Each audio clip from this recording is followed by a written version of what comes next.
Hello, मैं मनीता तौर एक बार फिर हाजिर हूँ। आज हम पढ़ने वाले हैं 8th क्लास की हिस्ट्री में लेसन 2 सिख गुरु परंपरा। मैंने यहाँ पे एक पिक उठाई है जिसके अंदर सिख धर्म में जो 10 गुरु हुए हैं उन 10 के 10 क्या है, फोटो है। और बीच में ये है अमृत सरोवर, वहाँ पे स्वर्ण मंदिर है, उसकी फोटो है जो कि पंजाब में स्थित है। यहाँ पे पहले गुरु देखिए जो आशीर्वाद देते हुए मुद्रा में है, ये गुरु नानक देव जी हैं। और उनके बाद ये क्रमबद्ध होते हुए जो अंतिम गुरु हैं ये गुरु गोविंद सिंह है। सिख धर्म की सबसे अच्छी बात ये है कि ये धर्म है ना, अमीर भी है और दानी भी है, परोपकारी भी है और दूसरों के हित में सोचने वाला भी है। और एक रोचक बात ये है कि सिख धर्म का जो उद्भव है वो ज़्यादा पुराना नहीं है, ये एक नया आधुनिक धर्म है। और इस धर्म का जो उद्भव है वो भारत के पंजाब में हुआ है। इसके अलावा कुछ और बातें, भारत में जो सिख धर्म है कुछ एक क्षेत्र में ही है, जैसे पंजाब तो इनका मुख्य केंद्र हो गया, पंजाब के साथ लगते इनकी कैपिटल चंडीगढ़ में मिलेंगे आपको। उसके बाद हरियाणा में और उसके बाद दिल्ली में, बाकी जगह पर इनकी संख्या न के बराबर है। जबकि विदेशों में बात की जाए तो ये विदेशों में बड़ी तादाद में गए हुए हैं। और ख़ास करके जो कनाडा है वहाँ पे सबसे ज़्यादा क्या पाए जाते हैं, जो सिख लोग हैं वो पाए जाते हैं। आइए देखते हैं। सिख धर्म में 10 गुरु हुए हैं जिनके नाम और कालक्रम इस प्रकार हैं। देखो, हम इन 10 को याद करना थोड़ा मुश्किल हो जाता है, तो इसके लिए क्यों ना हम थोड़ी सी ट्रिक लगा ले। और कई बार एग्जामिनर सीधा यही पूछ लेता है कि पहले नंबर का कौन सा, दूसरे नंबर का कौन सा, तीसरे नंबर का कौन सा है। तो 10 गुरु हुए हैं। देखो, पहला सभी को याद है, गुरु नानक देव थे। कौन थे? गुरु नानक देव थे। उन्होंने ही सिख धर्म की स्थापना की थी। तो देखिए, गुरु देव नानक देव का अंग अंग अमर हो गया और वो राम के दास हो गए। गुरु नानक देव का अंग अंग अमर हो गया और वो राम के दास हो गए। पहला हो गया गुरु नानक देव, दूसरा हो गया श्री गुरु अंगद देव, अंग अंग, और अमर हो गया अमरदास, और राम का दास हो गया रामदास। 4 हो गए याद। गुरु नानक का अंग अंग अमर हो गया और वो राम के दास हो गए। 4 याद करने के बाद देखो 10 है, और उनमें से जो 5 का है ये नाम थोड़ा अलग है और ये थोड़ा इम्पोर्टेंट भी है। 5वें नंबर पर याद रख लेना आप लोग, क्या आएगा? गुरु अर्जुन देव आएगा। गुरु अर्जुन देव आसान है, एक अलग से याद रख लोगे। पहला नानक देव, अंगदेव, अमरदास, रामदास और अर्जुन देव। उसके बाद 3 बार हर हर हर हर हर महादेव नहीं बोलते हो, 3 बार ही बोला जाता है। उसी तरह से हर हर हर हर हर लगाने के बाद हम लिखेंगे गोविंद राय किशन। गोविंद राय किशन, हर गोविंद, हर राय, हर किशन। 8 याद हो गई। हर गोविंद, हर राय, हर किशन। अब 3 बार हर हर बोलने के बावजूद हम तेज भी हो जाएंगे और बहादुर भी हो जाएंगे, क्योंकि पहले जब हमले किए जाते थे तो उससे पहले हर हर महादेव ही बोला जाता था। तो यहाँ पे हर हर हर बोलने के बाद हम हो गए तेग बहादुर। और जो अंतिम जो गुरु आते हैं उनका नाम है गोविंद सिंह। साइड में इनके जो जीवन पीरियड है वो दे रखा है। ये सारे के सारे क्रम से हैं। गुरु नानक देव का 1469 से लेकर 1539 तक रहेगा, और गुरु अंगदेव का 1539 से 1552 ईस्वी तक है। अमरदास का 1552 से 1574 है, और रामदास का 1574 से 1581 है। देखो, वैसे हमें याद नहीं होती ना, तो पहला तो देखो दोनों के लास्ट में क्या है, 99 है। उसके बाद एक याद करने में चौथा ज़्यादा आसान रहता है, चौथे नंबर पे है, और 1574 और 1500 क्या हो गया, 81 हो गया। अब चौथा याद है तो 5वां भी याद आएगा, और चौथा याद है तो तीसरा भी रिलेट कर सकते हैं। जैसे गुरु अर्जुन देव हो गया 1581 और 1606। उसके बाद गुरु हरगोविंद 6ठे नंबर के, और 1606 से लेकर 1644। उसके बाद गुरु हर राय 1644 से लेकर 1661, और हरकिशन 1661 से लेकर 1664। और जो तेग बहादुर हैं वो 1664 से लेकर 1675, और श्री गुरु गोविंद का जो समय रहा वो रहा 1675 से लेकर 1708। एक बार फिर से रिपीट कर देती हूँ। गुरु नानक का अंग अंग अमर हो गया और वो राम के दास हो गए। अर्जुन देव 5वें पे याद कर लेंगे। उसके बाद हर हर हर गोविंद राय किशन, जब 3 बार हर हर बोलेंगे हम हो जाएंगे तेग बहादुर। और उसके बाद 10वें नंबर पे आएगा गुरु गोविंद सिंह। दिन में 2 बार इसको याद कर लीजिए, इस ट्रिक को हमेशा के लिए याद हो जाएंगे। अब आगे देखिए गुरु नानक देव के बारे में। अब ये 10 गुरु हैं। पिछली वीडियो में आपने कहा था कि ज़्यादा मत करवाना क्योंकि याद नहीं रहता, हिस्ट्री है थोड़ी अलग है, तो कोई बात नहीं। आज मैं 10 में से आपको सिर्फ 5 के बारे में ही पढ़ाती हूँ। सबसे पहला जो गुरु आता है हमारा वो है गुरु नानक देव जी। गुरु नानक देव, इनका जन्म 1469 ईस्वी में पंजाब के तलवंडी नामक स्थान पे हुआ। ये क्वेश्चन एग्जाम में कई बार पूछा जा चुका है। गुरु नानक देव का जन्म 1469 ईस्वी में पंजाब के तलवंडी नामक स्थान पे हुआ, लेकिन आज ये तलवंडी पाकिस्तान में है। विभाजन के समय पाकिस्तान में चला गया था। इनके पिता का नाम मेहता कालूचंद था और माता का नाम त्रिपता था। पिता का नाम मेहता कालूचंद व माता का नाम त्रिपता था।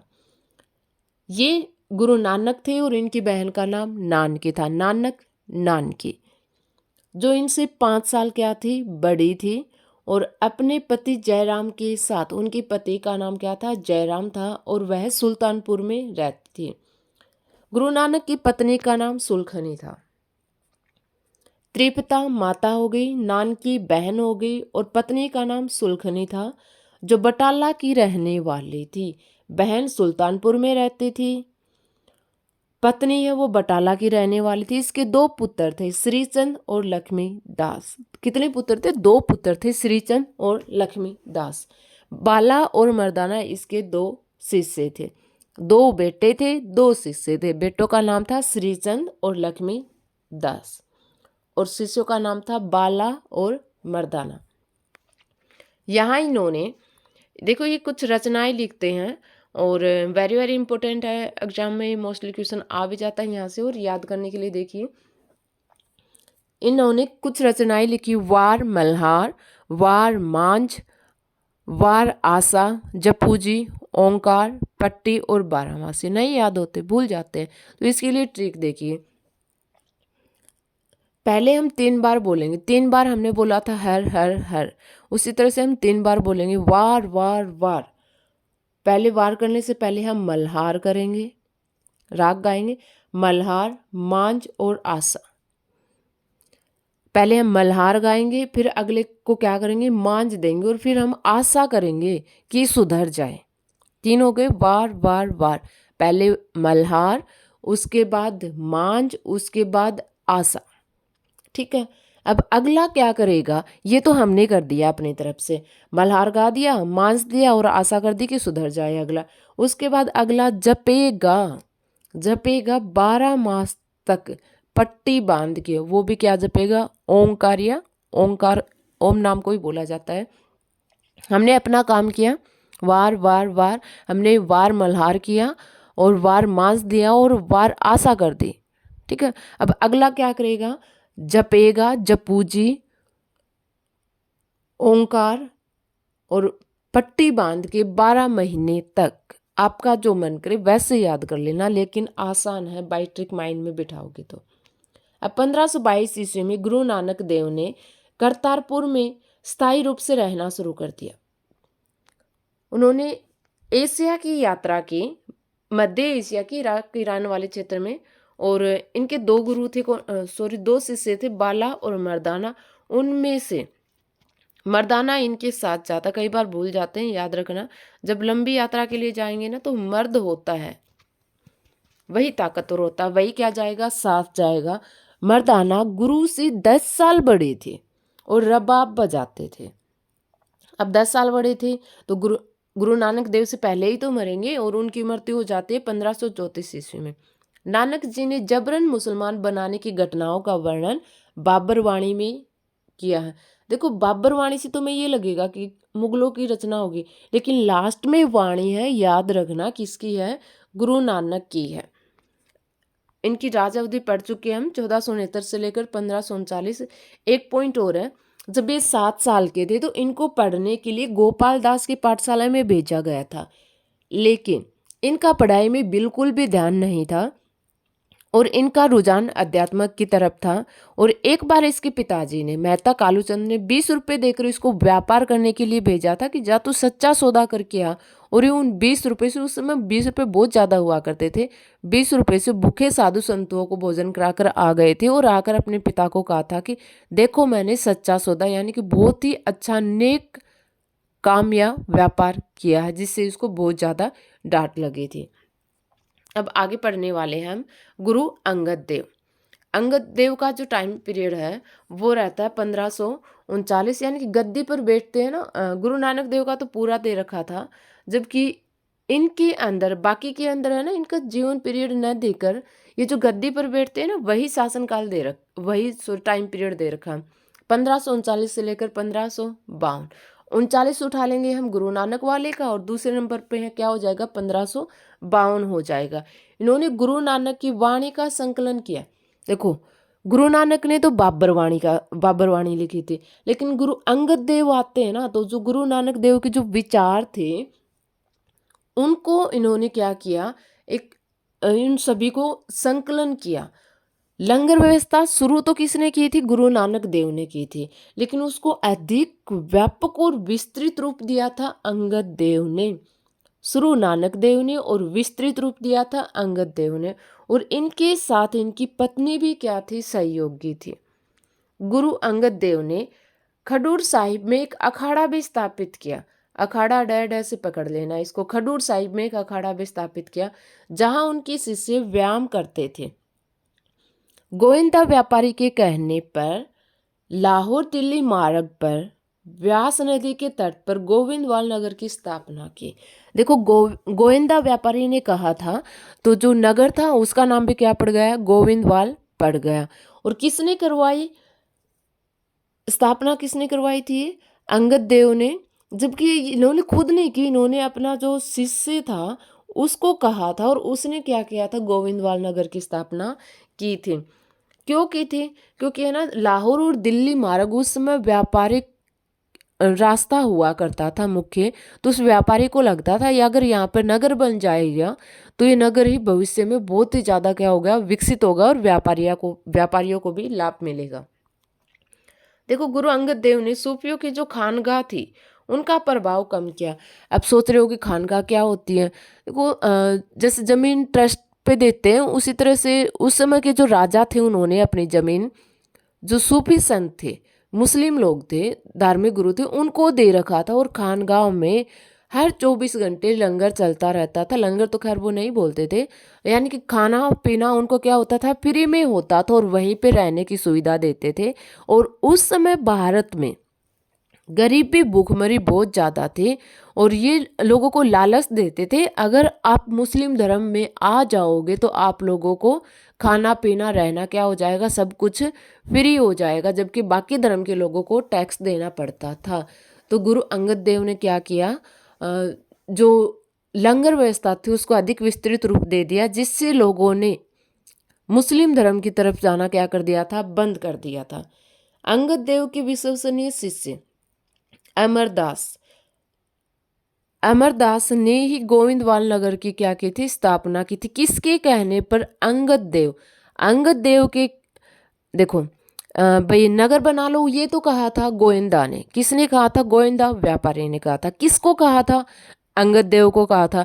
अब अंगद देव ठहरे गुरु, उसके पास तो इतना टाइम था नहीं, तो उन्होंने ये कार्य उसका जो एक प्रमुख शिष्य हुआ करता था अमरदास, उसको दे दिया। ठीक है, अब तीसरे नंबर के देखते हैं हम अमरदास। जो अमरदास है, इन्होंने 1552 से लेकर 1574 ईस्वी तक क्या किया, राज किया। ये 73 वर्ष में गद्दी पर बैठे। एज बहुत ज्यादा है। कब, 73 वर्ष में ये गद्दी पर बैठे हुए 95 वर्ष तक समाज की क्या की, इन्होंने सेवा की। उन्होंने गोविंदवाल में, देखो गोविंदवाल नगर अमरदास ने बसाया था। आज्ञा किसने दी थी, अंगद देव ने दी थी किसके कहने पर? गोविंदा व्यापारी के कहने पर। अभी गोविंदवाल नगर में 84 सीढ़ियों की एक बावड़ी बनवाते हैं और कहते हैं जो व्यक्ति 84वीं सीढ़ी पर यानी कि अंतिम सीढ़ी पर स्नान कर लेगा वह 84 लाख योनियों की जीवन मरण से मुक्त हो जाएगा। कहने का मतलब ये है हिंदू धर्म में ऐसा माना जाता है जो जीव हैं जो जन्म होते हैं वो 84 लाख योनियों में होते हैं यानी कि 84 लाख प्रकार के जीव हैं। अगर हमें जीवन मरण से मुक्ति पानी है तो इनका मानना होता है कि एक व्यक्ति है वो 84 लाख जीव के रूप में धरती पर आता है, बाद में जाकर उसकी मुक्ति होती है। तो इन्होंने कहा था सीधा ही तुम क्या करो, स्नान कर लो, तुम्हें जीवन चक्र ही नहीं भोगना पड़ेगा, तुम सीधे ही क्या हो जाओगे, जन्म मरण के बंधन से मुक्त हो जाओगे। इन्होंने आसपास के क्षेत्र को 22 भागों में बांटा। कितने भागों में? 22 भागों में बांटा। और वहां पर 22 शिष्यों को क्या किया, 22 शिष्यों को वहां पर चुना और उन 22 शिष्य को कहा देखो अभी इतना सब कुछ कर रहे हैं, लंगर कर रहे हैं, बावड़ी बना रहे हैं, तो पैसे की जरूरत तो है, तो पैसे के लिए इनको दान भी तो इकट्ठा करना पड़ेगा, उसके लिए किया था इन्होंने ये सब कुछ। और 22 शिष्यों को धर्म प्रसार के लिए भेजा। और ये जो शिष्य थे मंजी पर बैठकर उपदेश देते थे। मंजी का मतलब होता है चारपाई खाट, चारपाई यानी कि खाट पर बैठकर उपदेश देते थे। अब मंजी पर उपदेश दे रहे हैं बैठ के, तो उसी ये जो परंपरा इसने शुरू की थी उसका नाम क्या रख दिया गया है? मंजी प्रथा रख दिया गया। ठीक है।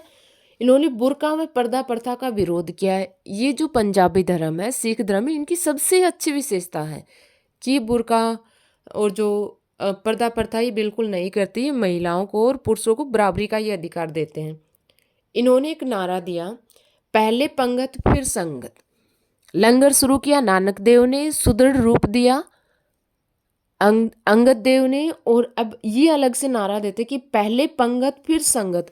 अरे पहले पंगत लंगर में बैठकर खाओ, उसके बाद फिर हम क्या करेंगे, भगवान को याद करेंगे। 1574 ईस्वी से 1574 में अपनी मृत्यु से पूर्व भाई जेठा को, ये अपना दामाद भाई जेठा को अपना क्या बना जाते हैं, उत्तराधिकारी नियुक्त कर देते हैं। और जो जेठा जी हैं ये बाद में जाकर रामदास के नाम से जाने लगे। इम्पोर्टेंट, किसको बनाया? दामाद भाई जेठा को। किसने बनाया? अमरदास ने बनाया।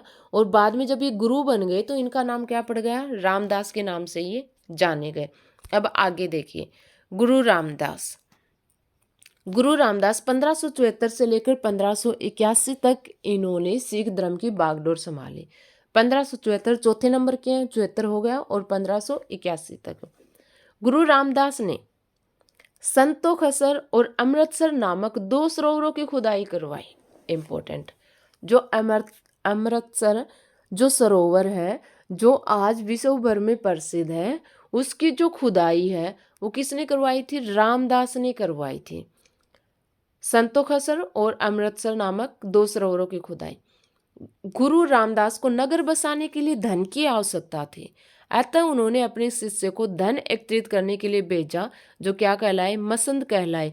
अब देखो, धन इकट्ठा करने के लिए वो जाएंगे, जैसे आज के टाइम में चंदा इकट्ठा करने के लिए आते हैं, और बाद में उन्हीं जो शिष्य थे जो धन इकट्ठा कर रहे थे उनका नाम पड़ गया मसंद।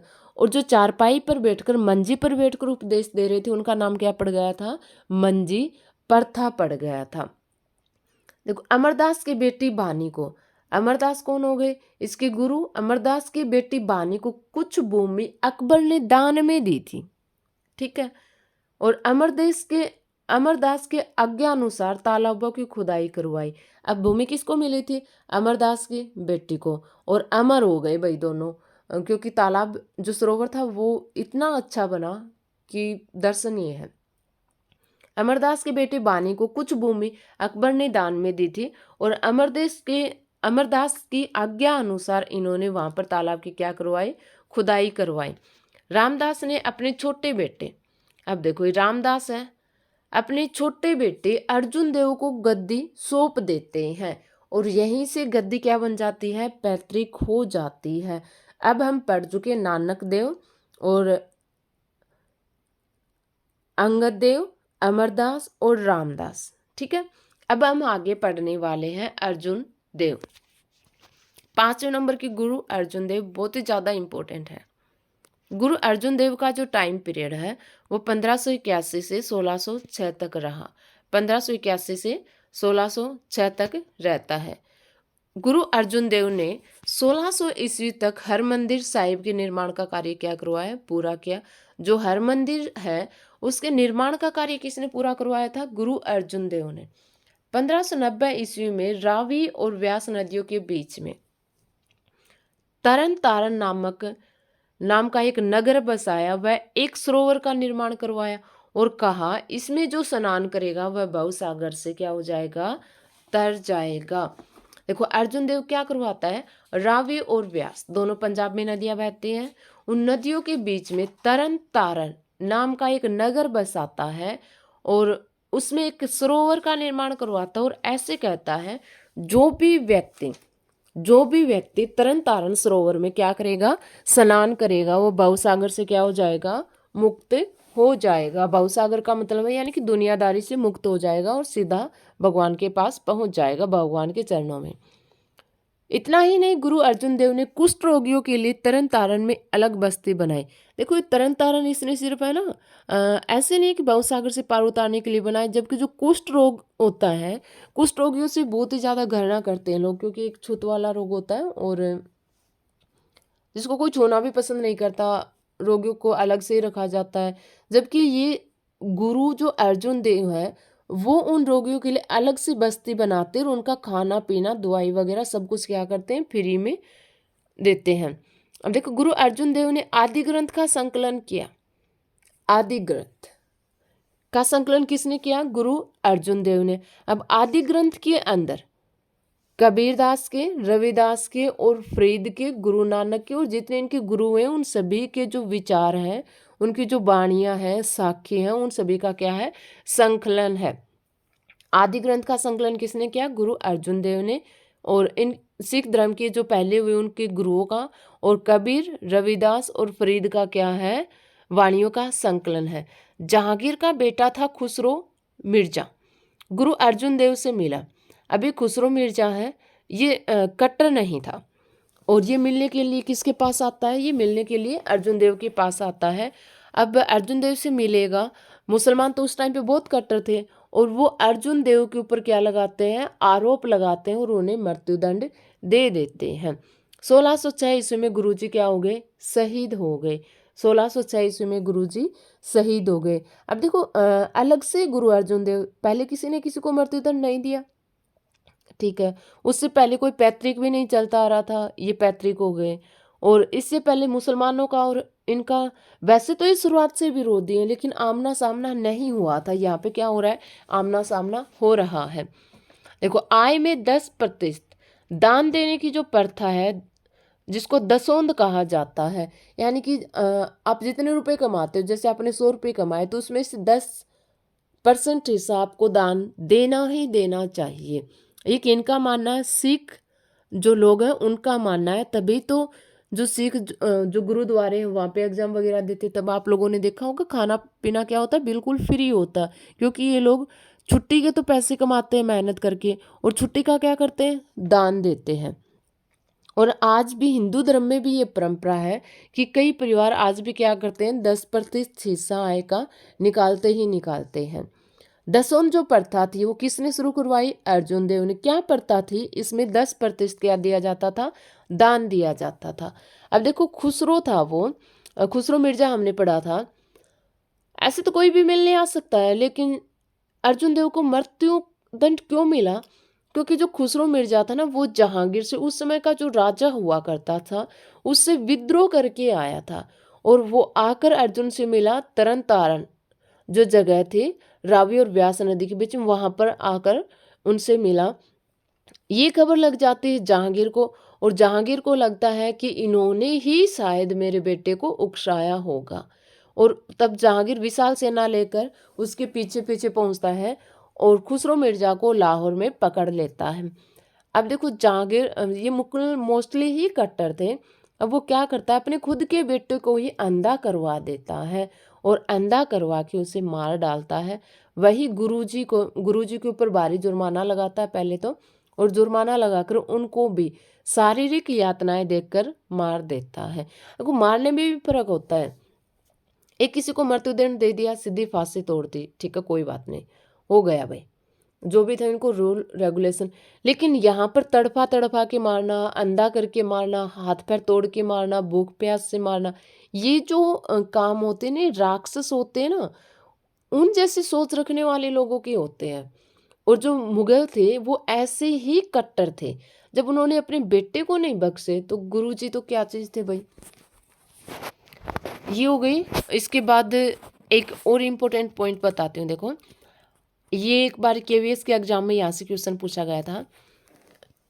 अंतिम गुरु गोविंद जी ने सिखों को एकजुट कर नई शक्ति का जन्म दिया, ठीक है। और खालसा जो पंथ बोलते हैं ना, वाहे गुरु की खालसा वाहे गुरु की फतेह, ऐसे कुछ बोला जाता है ना।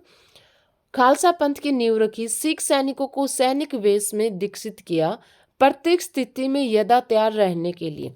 देखो अंतिम गुरु गोविंद जी थे ना, वो सिख जो शक्ति थी उसको क्या कर गए, शक्तिशाली बना गए थे।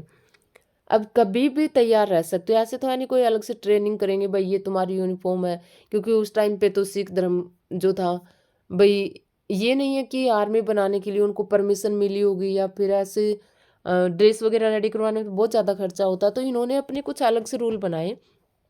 इन्होंने 5 चीज़ें यानी कि 5 ककार अनिवार्य घोषित कर दिए। अभी 5 ककार क्या होते हैं, कै कार, 5 ककार यानी कि 5 बार क की ध्वनि कै कै कै कै कै, इसको क्या बोला जाता है, 5 ककार बोला जाता है। अब 5 ककार में इन्होंने कहा कैसे बनता है केस, जिसने सभी गुरु और यानी कि जो केस बाल होते हैं जिसे सभी गुरु और ऋषि मुनि धारण करते आए। इन्होंने कहा जितने भी प्राचीन ऋषि मुनि उन सभी के क्या होते थे, बाल होते थे, और हमारे जो पूज्य जो देवता हैं उन्हीं के भी क्या होते हैं, बाल होते हैं। तो इन्होंने कहा आप क्या रखिए, केस रखिए। कैसे क्या हो गया, केस रखिए, ठीक है। सर से शुरू कर दिया, सबसे पहले केस रखिए, उसके बाद आता है कंघा। अब केसों को साफ करने के लिए, बालों को साफ करने के लिए क्या होना चाहिए, कंघा भी तो होना चाहिए। और देखना जो सिख लोग हैं, जो सच्चा सिख होता है उसकी पगड़ी के नीचे छोटा सा क्या होता है, कंघा होता है, और कई तो पगड़ी के ऊपर भी लगाए रखते हैं, ठीक है। उसके बाद कच्छा, कैसे केस कैसे कंघा कैसे कच्छा, स्फूर्ति के लिए। कड़ा, संयम, नियम और संयम में रहने की क्या देता है, चेतावनी देने के लिए हाथ में क्या होना चाहिए, कड़ा होना चाहिए। और जो 5वें नंबर पे आता है वो है अपनी कृपाण। कृपाण का मतलब होता है तलवार, आत्मरक्षा के लिए कृपाण होनी चाहिए। और ये जो 5 ककार हैं, 5 जो चीज़ें हैं, आज भी हम सिख धर्म में जो सच्चे सिख हैं उनके पास ये 5 मिलेंगे। और कोई एग्जाम वगैरह होता है तो भी इन 5 चीज़ों को एग्जामिनर साथ लेके जाने देता है। तो 5 कैसे याद रखना, ऊपर से क्या हो गया, बाल हो गया, फिर कैसे कंघा हो गया, कैसे केस कैसे कंघा, कैसे कच्छा कैसे कड़ा, और कैसे क्या हो गई, कृपाण हो गई, ठीक है। अब की बार मैंने लेसन शॉर्ट रूप में करवाया है, बहुत ज़्यादा लेंथी लेसन है, बहुत सारे क्वेश्चन बनते हैं, तो ये लेसन 2 है, 3 पार्ट में कवर होगा। लेकिन हाँ एक बात की गारंटी है, केवीएस डीएसएसबी और सीटेट और अपने जो एचएसएससी के स्क्रीनिंग एग्जाम होते हैं, जितने ऑल इंडिया में एग्जाम होंगे, खास करके एसएस का, और बाकी जो नॉर्मल एग्जाम होते हैं वहाँ पे भी यहाँ से क्वेश्चन पूछे जाते हैं, इनसे बाहर कोई भी क्वेश्चन नहीं आएगा। वीडियो अच्छी लगे तो लाइक और शेयर कर देना, और वीडियो देखने के लिए धन्यवाद। जय भारत जय हिंद।